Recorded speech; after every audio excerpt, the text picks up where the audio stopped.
Man, so the food was delicious. Very good. Yeah, very good. Got full. We still got a little bit of nachos here left if you want, but I guess the crux of the video, the crux of what I'm trying to talk about here is LeBron and his impact. And obviously you as a person who watches the Lakers, watches the Cavs, is like a perfect person to ask about this. How have you seen his impact throughout the city, throughout his time in his career? Because when he leaves, there's, a drought, right? In terms of like economic impact. Yep. What do you see? What have you seen in your time in Cleveland and his impact? Well, we can get to the economic impact in a second because I think that's a particularly interesting part about his just time here in Cleveland. But just as a sports fan, and we talked about this a little bit while we was eating. Yeah. So you could just feel the shift in the city when they drafted him #1 overall. Because we just knew that we knew like this is going to be either the greatest or the second greatest player to ever play basketball. Like everybody knew since he was 16. Right. And when I talked about no city just identifying with its sports teams more than Cleveland, it just changed the entire outlook for everybody because we're so used to the Browns being bad or the Indians at the time, Guardians now, getting to the World Series and losing. So we know all the things, Red Right 88, the drive, the fumble, the shot. Yeah. You know what I'm saying? And it finally felt like, okay, this is where it turns for good. Something's on our side. It's like this is where we get the shot. We get we get it. And that first thing in Cleveland, I just remember 2007. I talked myself into them actually being able to beat the Spurs. I was super young at the time, so like 12, 13, something like that. Yeah. I was like, yeah, we think we can do it. They're getting older. We got blah, blah, blah. Just get Destroyed. smacked in the finals by the Spurs. Yeah, it's not even close. Not even close. Yeah. But even then, and then 2009, 2010, everybody, not even just us, but like just Cleveland, everybody knew we were getting Kobe and LeBron in the finals. Possibly multiple times. Everybody knew. And everyone was the city was so excited. People couldn't wait. Obviously, I'm a Kobe guy, so people giving it to me like, ooh, it's like your boy going down when he gets to the finals. It's like he's not ready for that. He's not ready for Bron, but things like that didn't work out. Right. Dwight Howard ruined it in 2009. Celtics ruined it in 2010. Right. He dips, and then obviously the decision. Yeah. Probably Rubbed people the wrong way. Probably the biggest mistake he's made his entire career. Yeah. And not even going to Miami, but doing it that way. Yeah, broadcasting it that way. Yeah. I guarantee if he could do anything over, it would just be that. Yeah. Like he was just trying to I'm just gonna go to Miami, blah blah blah, not broadcast it, everything like that. But that's when you feel the economic impact of him leaving. I don't think there's ever been a single player, any sport, that could have an impact on an entire city's economy when he left. I think he's like 1/3 of the economy of Cleveland. Yeah. And for a single athlete to be that impactful is unheard of. Right. Which I honestly just think speaks to his greatness and his overall impact. Yeah. And the city felt it. It just felt dreary because you don't really have any other. Can't be excited for anything. Yeah, because the Browns are the Browns. No, people care about that. People care about it, and I'm not gonna say people don't care about the Guardians, but I feel like they're third in the pecking order as far as the teams go. And you could just feel nobody was excited. So do you feel like the second time that he left, did the same thing happen? Do you feel like there was that level? Because obviously, look. When he goes to the Lakers. Yeah, when he goes to the Lakers. The championship happens. It feels like, okay, secured. We've kind of done what we needed to. Do you feel like that second stint also had that same economic impact? Nah, because you can even feel it with the fans, how the fans reacted to the second time of him leaving. Nobody cared. People were you want a title. We understand. We're good. You want to be in LA. That's cool. So everybody was kind of cool, and I think just that winning that championship made up for anything else. Right. You know what I'm saying? Yeah. He fulfilled the promise. When he got drafted, he said, I'm bringing a championship to Cleveland. He did that. Yeah. And not only did he do that, he did it in spectacular fashion. Ridiculous fashion. Yeah, Like, yeah. will never be topped. Yeah. No title. The closest one is probably the Raptors title. The closest one is probably that one. Yeah. But no title will ever eclipse what that meant, and just not just for the city, but just in the history of the NBA. Right. The Yeah. only 3-1 comeback in the history of the league against the team that won the most regular season games, against the one player who was the unanimous MVP of the league, Right. and also the team that beat you last year. Like the first championship Down in Cleveland. 3-1, like, yeah. First championship in Cleveland since 1964. The impact that he had, the magnitude of it was insane, right? Like you said, it really can't be accounted for when it comes to like the sheer economic impact that he had on the city. But this new Cavs team, right? Darius Garland, Donovan Mitchell, Evan Mobley, Jared Allen, the whole crew, right? Do you feel like they're carving out their own identity, something that can live, even when LeBron ends up retiring in a couple of years? Do you think that that same excitement that they had with LeBron could potentially be replicated with this team? I don't think anything will ever replicate that feeling. Right. It's like Jordan with the Bulls. Like, Yeah, how can you ever? you can never. And this is an underrated part of this, and I think it can't be overlooked. He's from the area, Right. so he's ours. You know Yeah, what I'm saying? Like, yeah. he's from Ohio. He's from he's from Akron, which is not that far from Cleveland. So Right. for all intents and purposes, he's one of us. You can never replicate what it feels like for somebody who's from here, who's experienced all the sports pain Right. that Cleveland has experienced throughout the years, and came back and broke the championship drought. Like, he gets it in a way that Donovan Mitchell won't get ever that. get You know what I'm that, saying? Like, yeah, yeah. and not to say that those guys aren't great players, and you shouldn't be excited about the team. People absolutely should be excited about the young cast that we have right now. Right. But you can never replicate one of your own Yeah. actually breaking the drought and fulfilling the promise. That's why he was Yeah. like crying and everything, and why everybody was like crying and all this stuff when we won the championship, because Yeah. like he got it, like Right. he gets it. So they won't be able to do that, but they should still be like very excited for the team that we have Yeah. right now. But do you think that is sustainable? Do you think what they're building right now, what the Cavs are building right now, is something that can be sustained? Obviously, the guys are really young. Super young. Super young. Garland, Mitchell, Mobley, all young. Even Allen, right? Do you think that's something sustainable to create not just success around a guy like LeBron, but we can build past guys like Mobley, past guys like Mitchell, kind of building a culture, you know what I mean? Because the culture was LeBron for as many years, right? For as long as he was here. As long as I've known basketball, Yeah. Do you think this new team can kind of build that or have their own identity? I think that's their goal. I think they don't want to be attached to LeBron. I think they want to build their own legacies, build their own culture, have their own like little part of Cavaliers history, Cleveland sports history, where we did it. Right. We did it, and potentially without him, like we did it.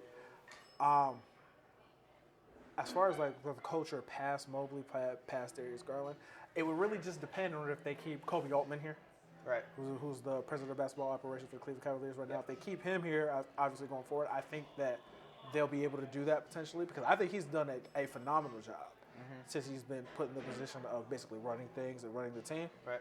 I think he's done a phenomenal job of getting them to this point. And also JB Bickerstaff, who's the head coach, I think he's done a phenomenal job of like helping to develop these young guys and build the culture of a team that isn't just waiting for LeBron to come back Right. for another time. Like, Yeah. we can do it without, like, they're going to make the playoffs this year. What seed they'll be, we'll see. The East is really tough. How far will they go? We'll see. We'll see. Like, Boston's tough. Milwaukee, obviously, Giannis is super tough to get through. Yeah. But I think they have a really good shot of being the other team that gets over the hump in Right. Cleveland. I think they can do it. So you think this group can be a championship core? As long as Donovan Mitchell is here long term, I think they have a really good shot. And I think Evan Mobley, for them to really do it, Special. I think he's going to have to eventually be the best player on the team. Right. Yeah. And he has that potential. Like, he really does have that potential to be the best player on a championship team. You really got to watch him. Oh, man. You really Oh, got to man. watch him to understand. Hey, look, from my perspective, I obviously see it from a Raptors side a lot, and There's that battle between the two in terms of Scotty Barnes and Evan Mobley. But, something that gets overlooked on the Raptors side of things is just how special Evan Mobley is, man. The dude can ball. Like, it's not a question of if, it's just a matter of when. That's really what it is with Evan Mobley. It's so weird to watch him because you can't box score watch Evan Mobley. Right. Like, cause you'll see like 15 points, Yeah, right. 13 rebounds, like a couple assists, whatever. You're like, oh, okay. But you gotta watch like when it happens. Yeah. It feels like whenever the Cavs need something the most, or if they need a rebound, they need some points, they need a big block, it feels like he always does, whatever they need, he always does it. And I think the most underrated part of his game is his playmaking ability. Hitting guys when they're open in the corner. He'll hit Garland, he'll hit Donovan Mitchell, he'll hit Lamar Stevens. Like, I've seen him, I feel like I tweeted about this, and I think you liked it. There was one play, and it looks super simple. Okay. They did a pick and roll. Evan Mobley is the ball handler. With Jared Allen setting the screen. And one of my favorite plays in basketball right now. I saw that, and I was just like, they let him do that. And they didn't care. Like, nobody was angry. JB wasn't making faces or yelling like he normally does. He was just like, yeah. Right. I feel like they got an assist out of that, or something good happened when they did it. Yeah. And I was just like, oh, this kid's gonna be amazing. It's so crazy to watch. When it comes, like, you know what though? To be fair, to carry that torch, to carry the next generation, if you will, of Cleveland basketball and like create excitement, you need these type of players that pump in that excitement to the fan base. Absolutely. Being excited about a young guy like Evan Mobley. Darius Garland is a guy to really be excited about. Just the fact that he is like this flash of Steve Nash mixed with Steph Curry, in the greatest way possible. Like, he really does have that unbelievable playmaking ability. When it comes to having a generational, like, building forward and finding some kind of identity, do you ever keep the door open for a LeBron reunion? I knew you were gonna ask this. It's one of those things where, and I think it's funny when they made the trade for Donovan Mitchell, they made sure they kept their 2024 pick. They did. When Bronny is draft eligible. Yeah. I thought that was funny. Gotta keep the door open. Just in case he wants one more. Okay. Gotta keep the door open. So you know what's funny about that though? Because we just went about, you just mentioned, hey, they want to build their own thing without LeBron, but the door is always open. It's up to him at that point. Like, if he wants to come back, they're not gonna say no. They need a 3. I'm just saying. They do need a 3. Like, it honestly, I'll be honest with you. I didn't think he was gonna sign an extension with the Lakers. Yeah, neither did I. I didn't think he was going to do it because, especially after the season they had last year, I was like, I've seen how LeBron. Well, we've all seen how he handles these kind of situations when teams are underperforming. He usually doesn't sign the extension. No, he waits, and waits to see what happens to kind of like force them to bring in some talent or get rid of some picks or everything, and then he'll sign the extension. So when the Lakers didn't do that and he signed, I was like, whoa. I was like, what does that mean? But some people pointed out, well, now he's a free agent in 2024. Exact time And AD is also a free agent in 2024, which I think is a little, funny. Right. Bronny's eligible to be drafted in 2024, and we'll see what the Cavs cap space situation is looking like. True. But the door's open if he wants to come back. Nobody's gonna say no. Yeah. I mean, you don't tell LeBron James no. You can't say no. You can't say no. You can't say no to the kid that was raised here, led to an NBA championship. You can't say no. But do you think that would be the right move? And I don't think there's a wrong answer to this, but I wanted to know your opinion. Do you think that would be the right move on the Cavs' part to be like, all right, let's bring because you know the show that LeBron brings, regardless of his age. He could be 50 years old playing basketball. And the pressure, like, they have to win. If he comes here, they have to win immediately. I think it's a good thing that it's 2 years out, so they get this year. Obviously, I'm pretty sure, barring something crazy happening, like injury-wise, and obviously I don't want that to happen, but they're going to make the playoffs this year. They'll probably make a deeper run next season. Yep. And then if you bring him in after that, I think they'll be prepared for it. Yeah, they'll be prepared for it. But I also think it's up to him, though, because he's going to be 40. Yeah. You know what I'm saying? And it's crazy to think about that. He's going to be a very old man, especially by NBA standards. So if he's willing to just kind of like take that step back, Right. like I'm not trying to be the best player on the team anymore. I'm really just trying to like get in where I fit in and Figure chill. out how to facilitate. Yeah. You know how like Tim Duncan was those last couple of the Spurs with With back-to-back Kawhi and finals? them, Yeah, like yeah. He was like, I'm chilling. You know what I'm saying? Yeah. I'll be productive when you need me here and there, but I'm not trying to be the guy. Yeah. Right. And I think the best, and that's why I didn't think he was going to sign with the Lakers, because I think the best situation for him to end his career is to just be on this Cavs team. Yeah. You've got Evan Mobley. You've got Darius Garland. You've got Donovan Mitchell. You got Jared Allen. Literally, you have 4 all-stars on the team. Yeah. You can just come here, throw some passes, dunk every now and again, chill with Bronny, get in the game with Bronny, and like. The thing is, like, his game is so, it matches what you're describing so well. Yeah. It's something that ages so well because it's all here, Yeah. right? Yes, he's an athletic freak. Yes, he's going to be able to, like, be this 6'9" beast for a very long time, maybe, right? We've already seen a little bit of, like, health stuff, like groin injuries and ankle injuries and whatnot. But, like, the man is primed to be old man Braun for a very long time, as long as this is working, right? As long as he can see what's happening on the court, make that dish, give it to Garland, give it to Mobley, whatever, right? Can you like? You can't write a better storybook ending to his career. Absolutely not. You can't write a better ending to his career than just I'm gonna be on this Cavs team with a bunch of young guys Yeah. who, when he's 40, still aren't gonna be 25, aren't gonna be 26. Yeah. And I'm just gonna chill. Right. It's gonna be the best Cavs team he's ever played on. Right. Right. It's not even just the best Cavs team. It's probably gonna be the best team he's ever played on. Whew. It's probably the best team he's ever played on. My producer disagrees with you, but it's all good. I'm just saying, we can get into a debate a little bit later, but as far as I'm concerned, like, has he ever been on a team with four All-Stars in their prime at the same time? Trying to think. I guess it would, like, the closest, obviously, is, like, the Kyrie, K-Love, and then Dwayne and Bosh, but you don't have 4. You have 3 guys. But the skill level of those 3 guys probably a little bit higher than what you have right now with Garland, Mobley, Mitchell. Oh, Like, yeah. Yeah, I mean, I get what you're saying, though. You see Like, what I'm the saying? overall talent level is He'll insane. never play on a better team than that. Right. I think it's just the best ending to his career. Will it happen? Or maybe he just wants to be in LA. Yeah. Maybe right. he just wants to chill. Maybe he doesn't want to come back. We'll see. But, man. And you're okay with that. Oh, yeah. I think most people in Cleveland would be okay with that, right? He did what he was supposed to do. Yeah. Now, if he wants to come back and try to, like, win a couple more, nobody's going to say no. Right. Like, yeah, absolutely. Come do it. Add to your legacy. It's great for the city. Right. We talked about the economic impact. It'd be phenomenal for the city for them to win Yep. multiple championships with LeBron James again.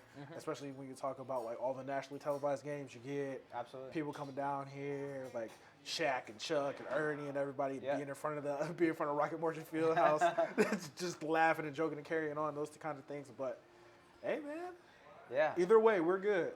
Yeah, I feel you. So, if you had to put a timeline, actually no, I'll skip that. I'll ask that later. In terms of the way the city embraces the Cavs, because obviously it's a Browns town, Brown City. Brown City through and through, right? Do you think the Cavs will ever be adopted like that?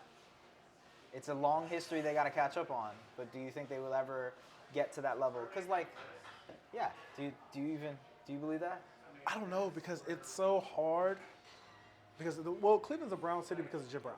Yeah. And those 60 Browns that won a bunch of championships and were always the best team in the league, like the Browns backers organization, it's just about, it's like an organization of Browns fans. Like, it's global. I'm talking Australia, like Europe, a whole bunch of different places, and they're all Browns fans. Like, they come in for the season opener every year. Wow. It's so crazy.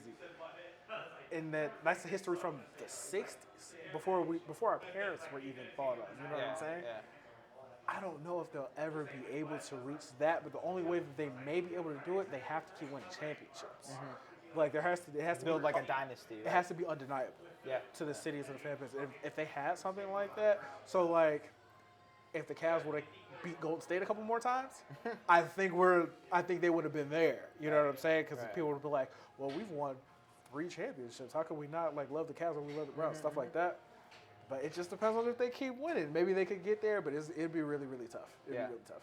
So if you had to put, and we'll wrap it up here after that. If you had to put a timeline on when the Cavs win their next championship, what would it be? We're at 2022, 2023 right Yeah, now. almost 23. Yeah. Not next year. Man, it's tough because Boston's not old. Right. Like Boston's young too. Yep. Milwaukee, Milwaukee's Giannis is older. Yeah, they got Giannis, but yeah, the supporting cast is older. Milwaukee's a little bit older, so I feel like they're gonna kind of like fade off in the coming years. But this Boston's still right there. I'd give them. I say 2026. Okay. I say 2026 is where you really see them like At like, their peak, trying to towards compete. the end of the decade is why I feel like they're gonna start making their real runs at titles. Yeah. Obviously, if LeBron comes back, maybe that accelerates that a little bit because maybe they'll be like, okay, we got to do it now. Well, also like keeping Donovan Mitchell. And that's also that's a really big a big question mark. I feel like he should stay. Yeah. Because I don't think he's gonna be in a better situation basketball-wise than he's in right now. No, absolutely. Especially if he tries to go to the Knicks. Like I don't think he should try to go to the Knicks. I'm gonna be completely honest. Like I think he's good where he's at. But assuming Well, he just said like he recently, I think today in an article, he said this is the most fun I've had on a team. I'm back to having fun again. Yeah, and you know? coming from Utah, that's not surprising. Understand. But it's Exactly. not surprising. But assuming they keep him, I think, that 2026. I think this is when they're going to make the really real trying to runs. go for it. Yeah. Yeah, that makes sense. Mobley on a second contract. You get Garland on his third contract. I want to ask you a question. Yeah. It's been presented to me. Okay. Going forward, you have Evan Mobley and Jared Allen. Mm-hmm. Do you think they keep both long term, or once Mobley like fills out a little bit more, Right. get a little bit stronger, they think he can play the 5 full time? Yeah. Do you move Jared? I think you become more comfortable moving Jarrett. I think right now what they're doing is something that's unique because, and I did a video about this, but like the fact that they're running two bigs is such a unique thing to the NBA right now. Although it's getting more popular, like the Celtics ran it last year, the Timberwolves are trying to do it this year, Pelicans, Raptors do it, Orlando Magic, right? There's a couple teams that are trying out different versions, but the Cavs are very successful in doing it right now. When Mobley fills out, when he can full-time play the 5, when those on-off numbers with him and Allen, although it's kind of like a mixed bag right now, when he can sustain being that big man in the middle for you, it makes it easier if you need to go and get another superstar to add Jared Allen to the package and be like, all right, cool, we'll add Allen and these amount of picks plus whatever prospects we develop over the next couple of years, we can go get another superstar. Obviously, Kevin Durant probably won't be at that level at that point, but like a Kevin Durant-like, if someone like that becomes available, you throw Jared Allen in that conversation. But man, there's a possibility you don't have to do that because this team right here is not that far off from winning a championship. They're really not. They're really like I actually believe they're really close to being able to do it. They probably okay. A lot of people are debating whether the Cavs are in the same tier as the Celtics and Bucks. I would say no. I don't think they are. I would say no. But that's completely fine because they're younger than the Cavs than the Celtics and the Bucks. They're not. The expectations for this team. I feel like once they traded for Donovan Mitchell, the expectations kind of changed a little bit. Yeah. Like people were like, "Oh, we got Donovan Mitchell. He's a superstar. Like we could do." But I think the expectations kind of need to come down a little bit. Yep. I just want to see them get out of the first round. Yeah. They get out of the first round, like have home court advantage the first round. Get out the first round. Whatever happens after that happens. Yeah, you need to see those two guys develop. You need to see Gotta Mobley see them and develop. You need to see them have playoff reps. Like through let's see how they look Game 6 of a Eastern Conference semifinal series. Let's see how they look. Yeah, exactly. Do they live up to the moment? Do they not live up to the moment? Plus, right? and I've talked about this on Twitter. I've tweeted about this. Some people disagree with me. Feel free to chime in. Let me know what you think. The NBA is such a wing league right now. Yeah. And the Cavs don't have that wing. Yeah. They don't have that wing that they can rely on. It doesn't even necessarily have to be like a superstar guy. It doesn't have to be a Jason Tatum. You know what I'm saying? Yeah. If they just need somebody that they can put out there, like Andrew Wiggins on Golden State. Yeah, I got you. He made Jason work Yeah. that entire finals for everything. Like he was guarding very well, extremely well. I think they need someone like that before they can really say, okay, we're ready to go for it all at one time. They have everything, literally have everything else you need. But I feel like they need to go get somebody that they can put on a Jason Tatum. Right. They could put on Chris Middleton. I think right now, I agree with you. But I think the eventual goal is that Mobley is that guy. To guard wings? Yeah.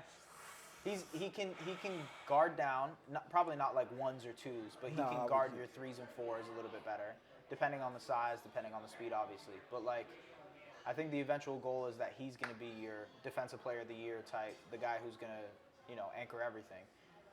Whether that happens remains to be seen. I'm pretty confident in it. But like at the end of the day, that's the guy you're banking your future on in a lot of ways. And I honestly, I think that's a good bet to make. Like, that's a very good bet to make. Like, investing in a guy like that with that type of potential to develop you're gonna reap the benefits of it. Yeah, the Cavs made the right pick. A lot of questions coming into the draft about who they were actually gonna take and who they actually wanted, but they nailed the pick. Yeah.